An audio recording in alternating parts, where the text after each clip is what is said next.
Ring, ring, ring, ring. Hello? Hi, Timmy. Timmy? Who's this? It's me, Leigh. It's time for our review of Black Phone 2. Timmy?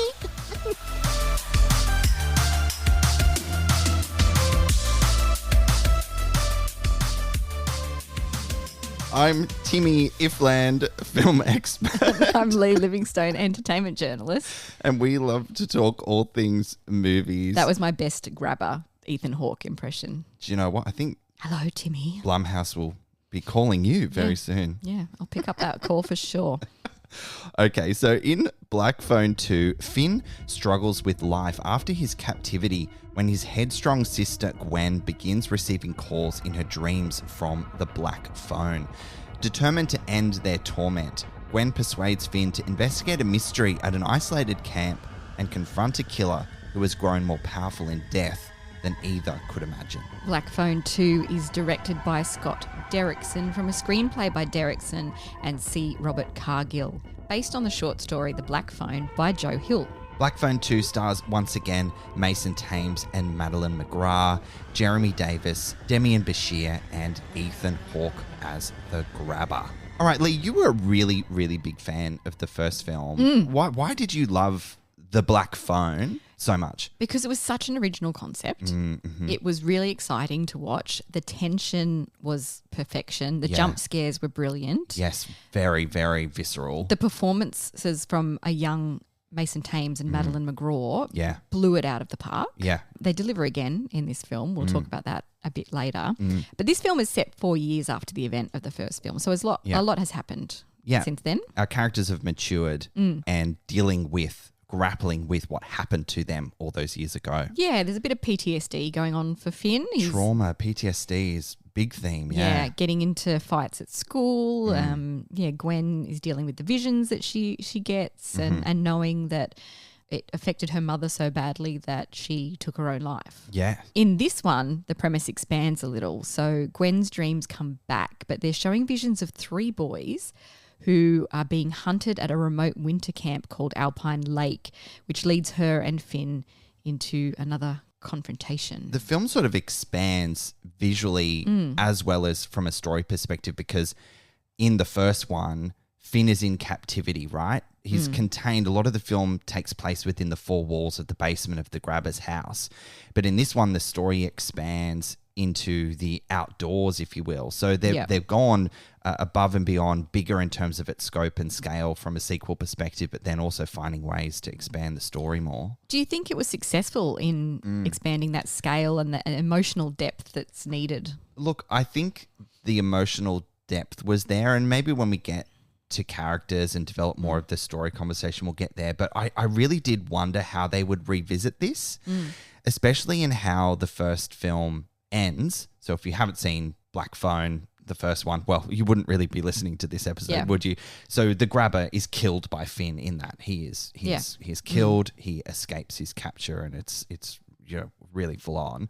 So we were really curious about how they were going to address that. But horror always finds a way. It does, yes. In terms of, well, death is only the beginning, right? In the world of horror, and especially in the peripherals, you've got like Nightmare on Elm Street, where you have a bad guy who kills and murders and torments people through their dreams. So this is kind of derivative of that in a way. Yeah, it is a bit Freddy Krueger, isn't it? A bit Poltergeist as well. There's some elements of that in there. In the first film, I think it was so terrifying because it was so grounded in reality, though. Yes. Do you know what I mean? Like, it did have those supernatural elements of the Black Phone ringing and people from the other side trying to talk to Finn and help him through. Yeah, that's right. They were intermittent, though. Yeah, this one leans a lot more into that supernatural side. And do you think it does it successfully? Look, the quick answer to that is I don't think it quite stuck the landing as it intended. I really admired it, though, in how it chose to explore layers of the established story that we met in the first film,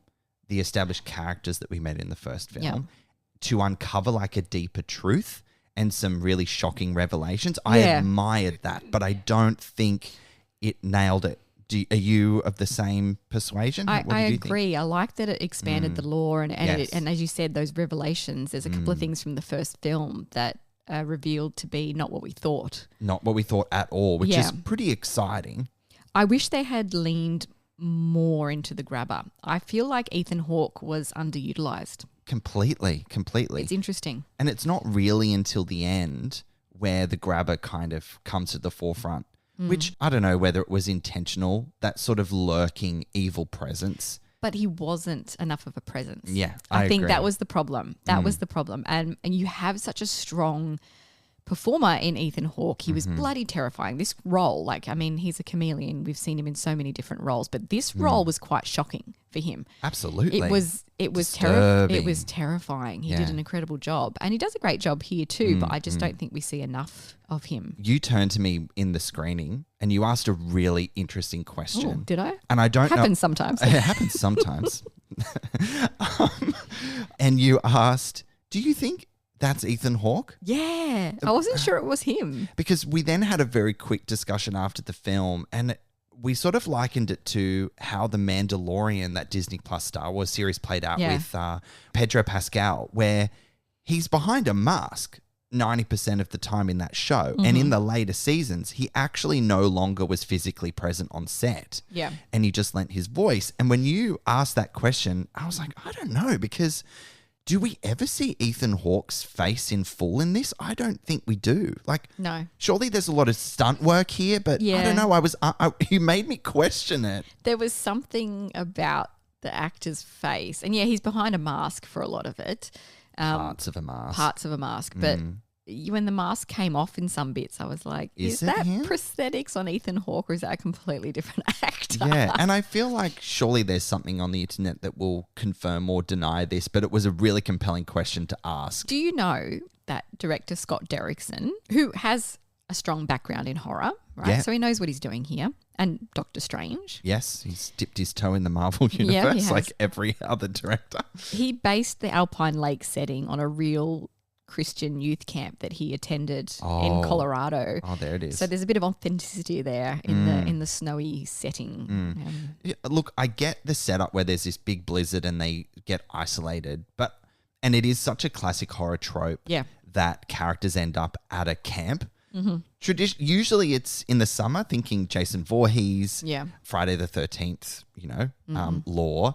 So I quite liked that they flipped the script and it was in winter and the blizzard and all that visual stunning stuff, which we'll talk about. But I was kind of disappointed that there wasn't a camp full of kids. Yeah. And it could have added more exciting momentum and layers to it. What do you think about that? I think there were already too many people in this film.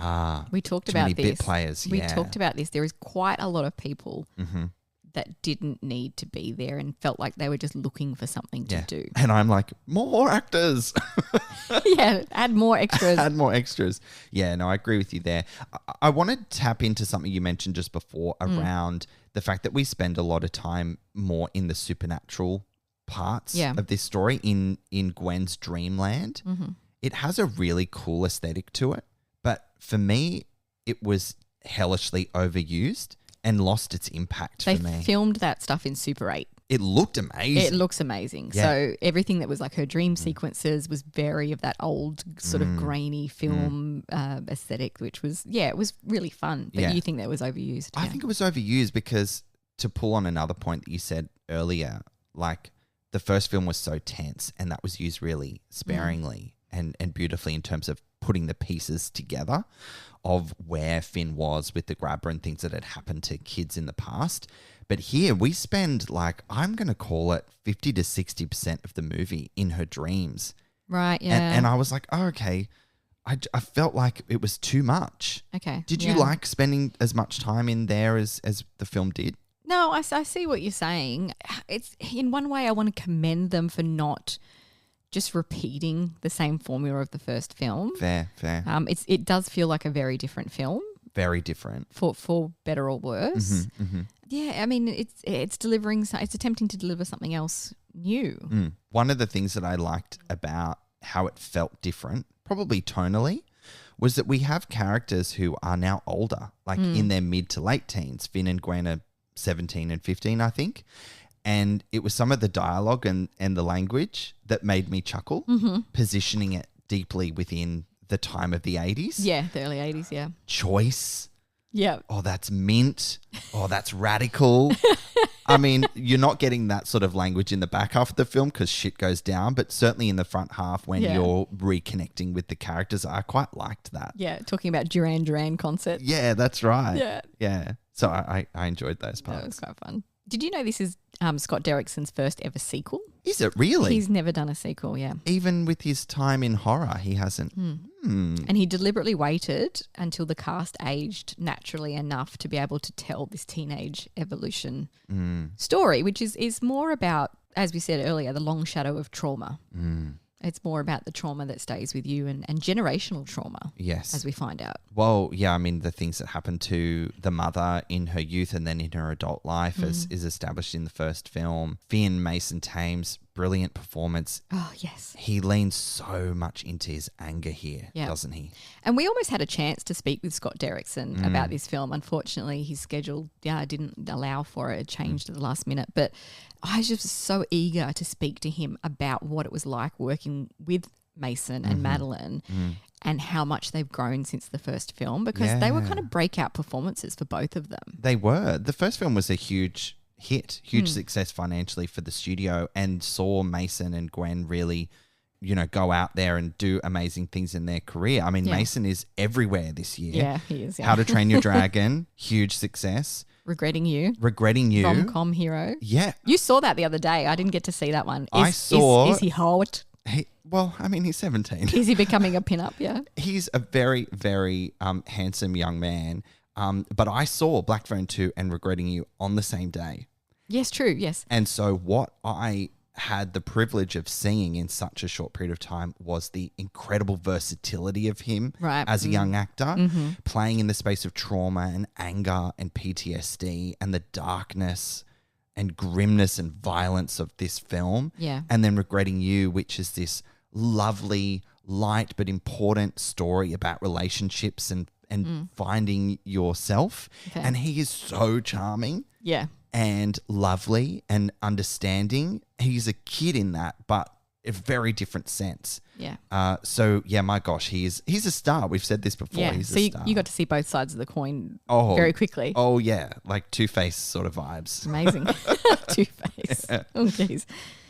We mentioned we think Ethan Hawke reprises his role as the grabber. No, he does. He does. The grabber is now a vengeful ghost driven by rage. That's the description. I didn't get enough of that. Yeah.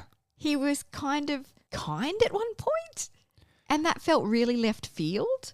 What moment of kindness? There's a moment where he shows, I can't reveal because it's a spoiler, but he shows Gwen something and he says, I'm doing this as a kindness. Oh, shit. Oh, yeah. And I felt that was really weird. You took that as kindness? He says, I'm doing a kindness. Okay, fair enough. This is my it's a twisted kindness. It's a very twisted kindness. It's a twisted kindness, but it's a psychopath's version of kindness.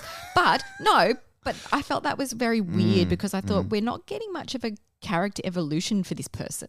There are. Fair enough, he's dead, but I wanted more of it. I wanted more of him. That's something that I thought as well and wrote down was, yes, we do learn more about the grabber in a way, but there was such untapped territory to dive deeper into who this person was and who this person ultimately became. So I agree, there was untappedness there. And I think they could have made room for that if they didn't have as many supporting characters just kind of running around doing, I don't know what, really. I mean, Demian Bashir as Mando, he adds gravitas to the cast, and I think he needed to be there. I think he definitely was as the adult kind of figure who sort of guides him. He was important, yeah. He's the camp owner. And he brings a nuance and a warmth and an uncertainty. You don't really know who he is. It throws that like red herring in there for you. Totally. And he grounds those supernatural stakes. So I think it was great having him in there. Jeremy Davies returns as Finn and Gwen's father. He made sense at the beginning of the movie, made zero sense at the end of the film. There is a really big, important character scene at the end. But that could have come later. Well, I actually think it could have come earlier. Right. Yeah, that's interesting that we're different. It felt very jarring where it was positioned. Yeah. It interrupted the momentum of the life of the film. I reckon they could have had that revelation as a trio much earlier, and therefore his involvement could have potentially been made more sense. I'm not sure how it could have happened earlier when they only really discovered something. True, but that brings me to the point that the pacing of this film was deeply impacted by how slow these things all came together. Right, okay. For me. So I'm like, okay, trim this, get to the point there a bit quicker, and it probably could have been a bit punchier. And I can't fully remember how long the first film was, but I feel like it was quite a fast-paced, like, good length film. I know this one is just under 2 hours, an hour 54. Right. And Which is not bad. It's not bad. It felt long. Okay. The first one is shorter, probably an hour 40, hour 45, I think. Okay. I love how you can just pull that out of nowhere. You can fact check me. Yep. Newcomer Ariana Rivas as Mustang. Great name. Yeah, great name. Who works at the camp as a camp counselor, I guess. Yeah. On horseback. Is she a character you think didn't need to be there? Absolutely not. What purpose did Completely she serve? agree. She had one line that put some Bible bashers in their place, but that line could have come from anyone, to be honest. The Bible bashers also didn't need to be there They're at just all. rude. They were unnecessary. They were completely unnecessary. Yeah. And then they came to help at the end and it was like, Yeah. why? Why? Why do you need all these people running around in the climax doing not much? Yeah. Just getting really cold and wet. Yeah. And I don't know if this is a spoiler, but it almost would have been more fun if some people had started getting picked off one by one, and that doesn't happen here. Earlier, that's right. The third act is kind of where all that blood and gore and violence really plays out, other than in the dreams that Gwen sees with the boys in the past. It doesn't really give you enough stakes. Yeah, that's so true. I will say that the main cast really grounds this film with their performances. Yeah, yeah. As we've talked about, Mason and Madeleine, fantastic. Actually, I think we even skipped over Madeleine, didn't we? Somehow. But let's talk about Madeleine McGraw, who plays Gwen. This is her film, isn't it? Yes, it is. She's evolved into the lead of this film. Her psychic power and her bond with her brother is wonderful. And it gives the story its drive, really. And she does some great underwater stunt work. Yeah, totally. I think she trained in scuba diving for some of those scenes. Hopefully she wasn't swimming in really, really legitimately cold, icy water. No, but I think, we're going to talk about like the production design and stuff like that. But the Frozen Lake finale was actually filmed on a custom built ice stage that blended practical effects and VFX. Yeah. Which is a first apparently for Blumhouse Productions. Yeah. Well, because their budgets are very well known to be tight. You know, they don't overspend. No. And the horror genre allows for you to lean into that practical effects piece and bring budgets under, but they do turn a profit majority of the time. So, yeah, they did kind of go a bit larger in scale and budget in this one, it seems. Tonight's meal, tilapia surprise with boiled cabbage. Begin cooking steps 1 through 50 now. Are you kidding me? Making dinner shouldn't feel like doing a 1,000-piece puzzle. With Blue Apron's new one-pan assemble and bake meals, the hard part's already done. Pre-chopped ingredients, zero stress. Just assemble, bake, and enjoy. No complicated steps, no mountain of dishes. Try Assemble and Bake today. Get 20% off your first 2 orders with code APRON20. Terms and conditions apply. Visit blueapron.com/terms for more. But I loved the character of Gwen here. I was surprised, though, that she did become the lead. Like, Finn does take a back seat. Well, the first film was his film.